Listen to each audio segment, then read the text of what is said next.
Hi guys, if you turn your minds back to 2022 when inflation was running in low double figures, the Tories, including Rishi Sunak, said it had nothing to do with Brexit, nothing to do with the government, and all to do with the war in Ukraine and global energy prices. But at the tail end of last year, the Bank of England and the OBR predicted as the economy suffered, inflation would drop to about 5% in 2023. Rishi Sunak, knowing this, promised the government would get a grip on inflation and reduce it to 5%, a sort of political smoke and mirrors game. Well, the government woke up to some pretty bad news on Thursday when reports on inflation are saying that the rate will not drop to 5% but will remain at a stubborn 10.4%. Here a Sky News reporter spoke to a food producer and a pub owner, and both energy prices and Brexit are part of the problem. So our energy bills went from circa £700,000 per year to last year's energy bills just under 3 million, maybe £2.9 million a year just on gas.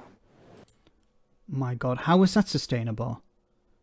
From 700,000 to 2.9 million pounds last year. And of course that cost is being passed on to the consumer, and that's feeding into inflation, feeding into higher food prices. Now, it's not happening to the same extent in Europe because European governments, thanks to money from the European Union, have helped to keep energy prices down. So, for example, bars and restaurants are not that concerned about energy prices because they're not paying so much. Some large corporations, like similar to what's happening here, are concerned, but they are still getting some support, while British businesses have been left high and dry by the Tories, it seems. They should be picking tomatoes and peppers here already, but heating 22 acres of glasshouse through the coldest months wasn't viable for growers squeezed by higher costs and fixed price contracts from retailers.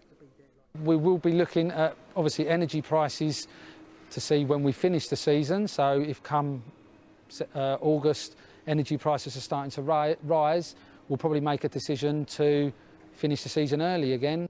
CPI inflation rose to 10.4% in February, defying expectations of a steady decline from recent historic highs.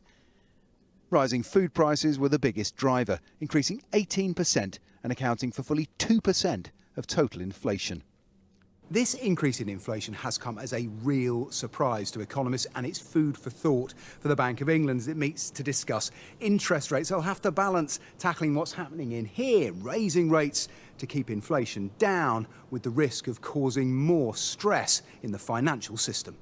Okay, but the Bank of England said we need to raise interest rates to bring down inflation. They raised interest rates and inflation has not come down. So raising interest rates is not going to bring down inflation because it's failed. So they need another approach. But as I said before, the Bank of England's hands are tied because they can either raise interest rates or lower interest rates. That's all they can do. The problem is policy, government policy, not Bank of England policy. The hospitality industry is feeling it too.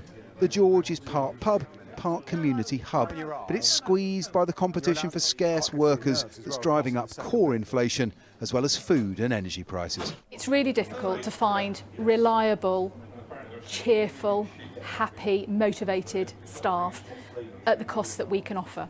It's simple as that. We're working 24/7 without a wage, minimum wage going up next month. And here's the Brexit aspect of it. So these businesses in the past, the small businesses, were able to access the workers they need because the UK was a member of the European Union and there was freedom of movement. Now that freedom of movement has ended, there's a shortage of workers, and those workers are being attracted away from small businesses to chains, big companies who have deeper pockets. So the big companies can say, okay, we'll pay higher wages, and we'll pass on the cost to the consumer as well, or we can absorb those costs. But smaller businesses like pubs or small restaurants can't do that. And they're either closing or they're finding other ways to stay alive, to stay open, such as in another report from last week where a restaurant was stopping meals on Mondays. So they served no lunch on Mondays, because they couldn't access the staff they needed because of Brexit. Now, none of this is going to change until the approach to Brexit changes until politicians are honest about this. Say it was a mistake, and it has to happen within the Conservative Party and the Labour Party. But at the moment, nobody really wants to talk about that. Let me know in the comment section, guys, what you think about all of this. As always, your comments are greatly appreciated. Thanks a lot.